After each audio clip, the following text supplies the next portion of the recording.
Jesse, as we get closer to the induction, what kind of things are running through your head? Well, first off, you got to get your speech together, and I'm almost done with that, probably by the end of this week. You think about all the hard work you put into it and all the people that help you through to get to that point. And yeah, I honestly didn't know I was going to get that call. I didn't think so because I was being considered year by year, and all of a sudden they passed. I said, well, maybe I didn't do enough. So I got the call this year, and I was thrilled. What does it mean to you, though, at a deeper level? It means they got it right because that outfield was bar none, I think, one of the best in baseball at that time. But Bell, Barfield, Mosby outfield for the Blue Jays in the 80s was the best in baseball. Scott Crawford is the Canadian Hall's director of operations. Jesse was leading the charges in that. I mean, he could play defense, he could hit, for power, he could steal bases. His arm is compared to the greats of like Roberto Clemente. Jesse was great on both sides of the field and good with the fans, which is so important. Mosby, Bell, it was a great thrill playing alongside those guys all those years. And what I like about it is, yeah, the offense was there, but from a defensive standpoint, I remember in the outfield, the hitter goes ahead in the count 2-0, 3-1, 2-1, and I look over to Mo and George, and we're shifting 2 steps to pull at the same time. The guy gets behind the count, I look over, we shift a couple of steps the other way. It was like synchronized swimming. So we were, always in tune to the, to the flow of the game, and we made sure that we didn't take our defense or hitting to the defensive part of the game, and I was proud of that. When did you know that the three of you had something special? Actually, in spring training, one spring training, we all did really well. I'm like, you know what, we might have a chance to do something here. All 3 of us stole bases. We hit for power average. We had all the tools. Basically, we were all 3 center fielders. And if I'm not mistaken, I think George Bell led the American League outfielders, left fielders in outfield assists. Mosby led the center fielders in outfield assists, and I led the major leagues in outfield assists. So defensively, we weren't giving up a whole lot. And our coaching staff was unbelievable. Bobby Cox, Jimmy Williams, best all-around coach I ever had. That team was good. We won 99 games that year in '85. So Bobby Cox was an amazing manager. He comes in talking about winning the thing, and I'm like, Coxie, man, we hadn't even gotten to 500. No. 2-3 years later, we were right there.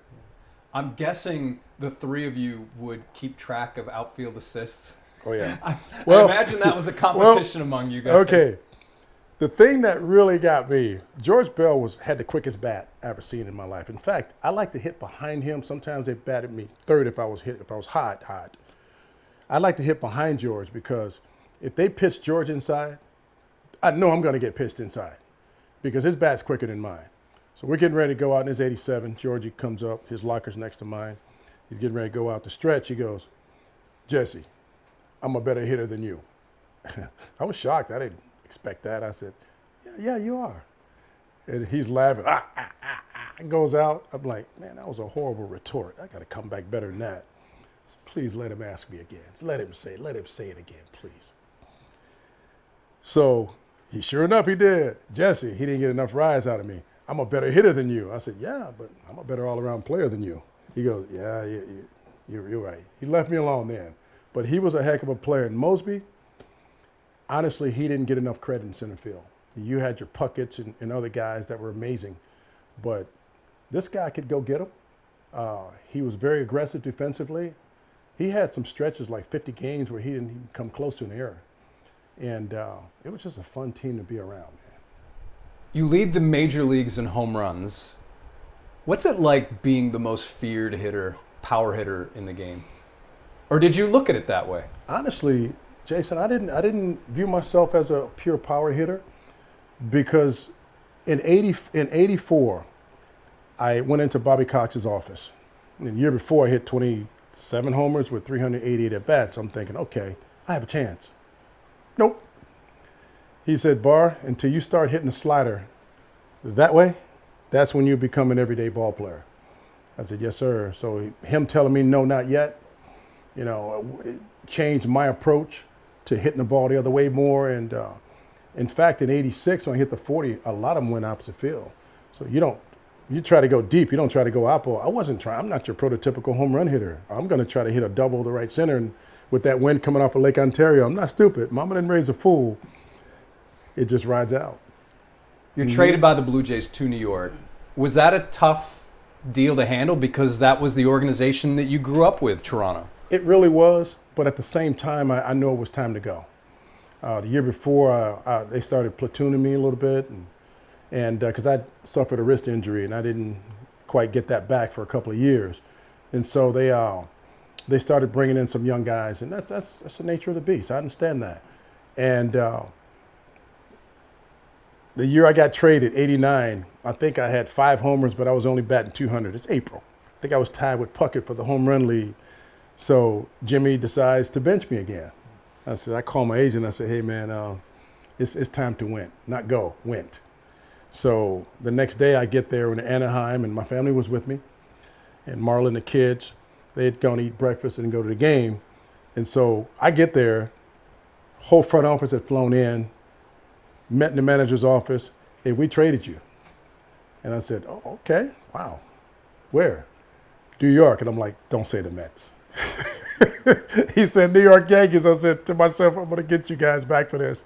So I said, all right, thank you, man. It's been fun. Shook some hands and said goodbye to my teammates.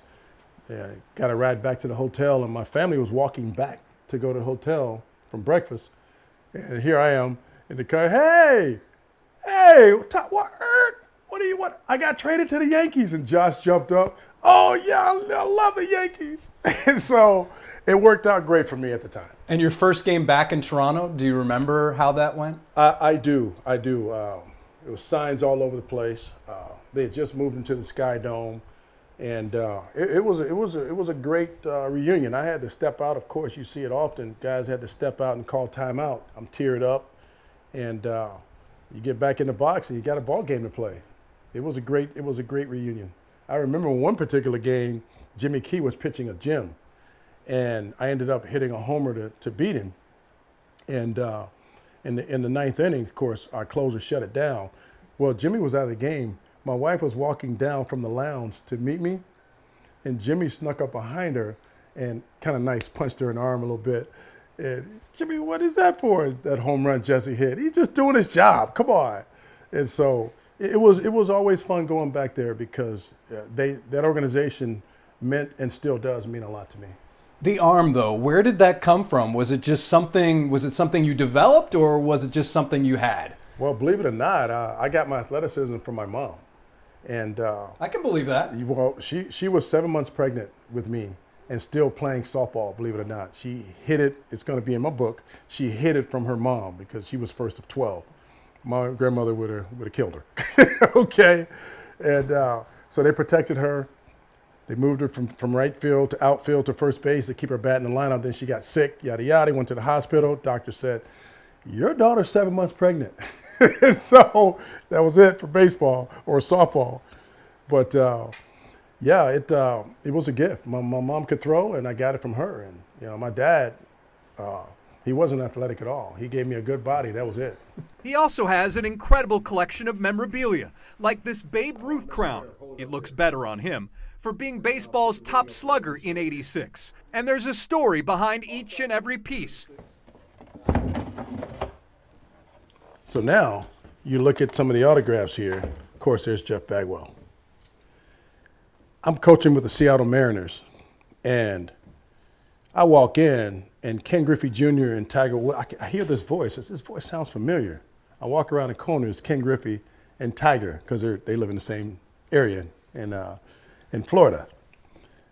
And so that's Tiger Woods. So I walk around the corner, there's Tiger Woods. Hey, Jesse, Tiger, Jesse. We got to talking. Loved him. And so Griffey pulls me aside. He goes, hey, man, can Tiger hit in your group today? Because I throw it every day. I said, sure, absolutely. So he pulls me around the corner. He goes, when I go like this, brush him back. I said, you want me to knock Tiger Woods down? He goes, I'm asking you to do it because I know you're accurate. You won't kill him. I said, okay. So I'm throwing BP, and he's raking. No homers, but he's hitting line drives everywhere. Like, this guy's got a pretty good stroke. So Griffey's behind the screen. He goes, I said, okay. Boom. Whoa. He looks at me, and I'm like, this guy's going to kill me. And Griffey's dying laughing. So he turns around to Griffey. He goes, you son of a gun. He knew it was him. So I said, hey, Tiger, man, I am so sorry. Griffey put me up. She said, we're good. Don't worry about it. He had me throw at Tiger Woods. So as I retired,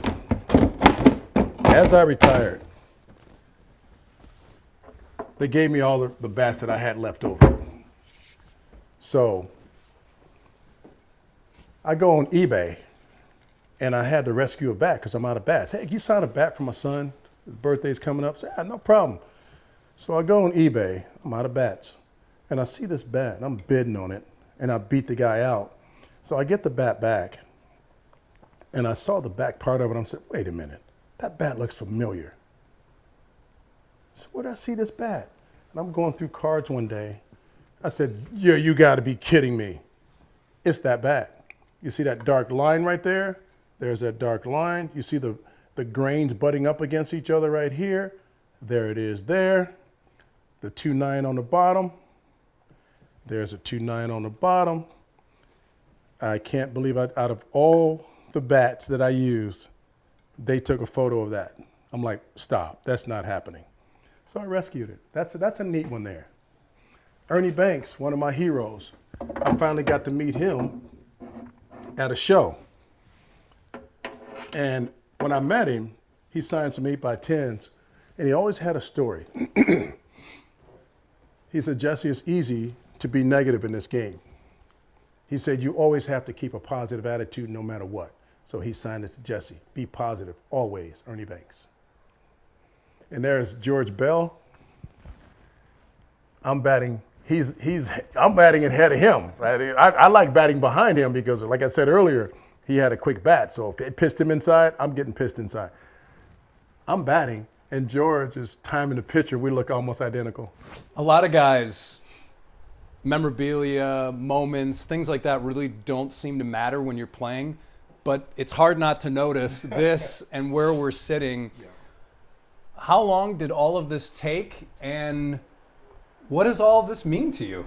It means a lot, and I'm looking at the old Astros jersey right there that Bagwell signed for me, and some of my old jerseys, and we traded jerseys, and you got your basketball jerseys, and it's not just your stuff either. People you've met along the way. Absolutely. You got my first glove I played with, first glove I won a Gold Glove with, and my C-Mims wristbands that Dusty wears. Yep. You know, you got to have those, or Yomiuri Giants and Michael Jordan autographed hat and things like that. Those are things that, you know, the old stirrups, the belts. Those are things that will stick with me the rest of my life. That I look in here. I come up here sometimes, and when I'm down, and I look around, and it kind of lifts your spirit. And before his induction, Jesse has provided the hall with some items. You know, game-used bat, one of his game-used helmets, one of his warm-up jackets, and a couple other things as well. Say we had a jersey already, so we didn't get another jersey, but you know, he gave us 3, 4, 5 cool items, and it just helps tell the days of his great Blue Jay years. Japan, you go there, tail end of your career. Lloyd is already there, Lloyd Mosby. I imagine he played a role in you going there? Absolutely. I had suffered a wrist injury, and I had another surgery on it. And I had broken my ankle halfway through the season before, 91. And so I hadn't played, people hadn't seen me play basically in a year and a half, so I couldn't get a guaranteed contract from anybody. Yomiuri Giants called and said, we'll give you a guaranteed contract, just pass your physical. I'm working out, getting myself ready, and I passed the physical. And they asked Lloyd, they said, I absolutely get him. And so, yeah, he was instrumental in me going there. And it was what kind of an experience? It was great. You remember, I had played there. I did 2 All-Star tours there, 86 with the Blue Jays and 90 with the Yankees. And so I was used to that type of play. And I remember going over there with Mo in center field, I'm in right field, and Lloyd going around first base, hit a double, his cleat broke. and the bottom of, because he had light cleats because he's fast. Cleat broke. He tore a tendon in his ankle, in his foot, so he was out. And I had to play center field. I'm like, I had to talk to my interpreter. I said, "Can you please let Mr. Nagashima know that I really need to go back to right because I'm tired. I'm not used to this. It'll help my bat. Please get us a center fielder." So they did. And when they did that, I was able to focus on hitting. Second half was a whole lot better. I think I ended up 4th in league in homers with 26. Ultimately, the wrists, that was kind of your undoing, right? Yeah. And you come to spring training with the Astros. I did. It doesn't go as well as you had terrible. hoped, obviously. It was terrible. Thanks. You're being I nice. tried to sugarcoat it You're a little being bit. Did you know that was the end? And, I knew it was what close. was that? How did you feel? Well, I'd work out with the Astros every offseason. Terry Collins had thrown batting practice, and I'm hitting the ball good. I get to spring training, and I could barely hit the ball out of the infield. I'm like, what is going on here? I weighed in at like 195. I hadn't been 195 in 7 years, so I'm in my best shape. I didn't realize that I needed to work on my wrist, my forearms, the whole off season, and I didn't do that. I just did whole body. And Marla was watching the game back in Houston, and I did so bad, she turned the TV off. She couldn't take it. So she didn't tell me till later. And I'm in right field in Kissimmee. Beautiful day. Beautiful day. Birds chirping. And I'm looking up the scoreboard, and my brain is in Houston. I wonder what Marla, Jessica, Josh, and Jeremy are doing. I went back out there, Jason, and it was the 8th inning. I'm like, ooh. This whole game went by. I don't remember it. So I knew then it was time. My concentration wasn't there. And they called me in the office the next day, and this was a tough decision for us. We know you're injured. I hit by pitch, broke my thumb. That wasn't it. I knew I was done. And Drayden McClain wanted to see me before I left. Asked me, "You think you got a fair shake?" I said, "Yes, sir. I'm good with it. I had a good career. I'm fine." He said, "We want to keep you around. When you get home to Houston, give me a call, come in and see me." So they gave me a job in community affairs, did speeches, banquets. I did all that, loved it. And they called me back and said, "Hey, we want to give you the Astro Talk radio show." What? I'd never done anything like that. I said, "What does that entail?" It's after the away night games, Milo does the recap, and they'll kick it over to you except for the West Coast. So you'll watch the game, get on the beltway, and get over there to the studio. That went great. I actually loved that. It got better and better. It ended up being an hour program with people waiting. And because I was fresh out of the game, had to strike that year, so I'm in touch with the players. I give them some insight of what's going on. And when baseball was disrupted, it was no more of that. Then they named me the first base outfield coach the next year. I don't know if you know this. June 17th, that is your induction into the Canadian Baseball Hall of Fame. Yes. The Toronto Blue Jays announced your signing June 17th, 1977. No way. Come on. I didn't know that. Wow. That's weird. It was meant to be. And the player you were then, could he believe all of what you've done and accomplished?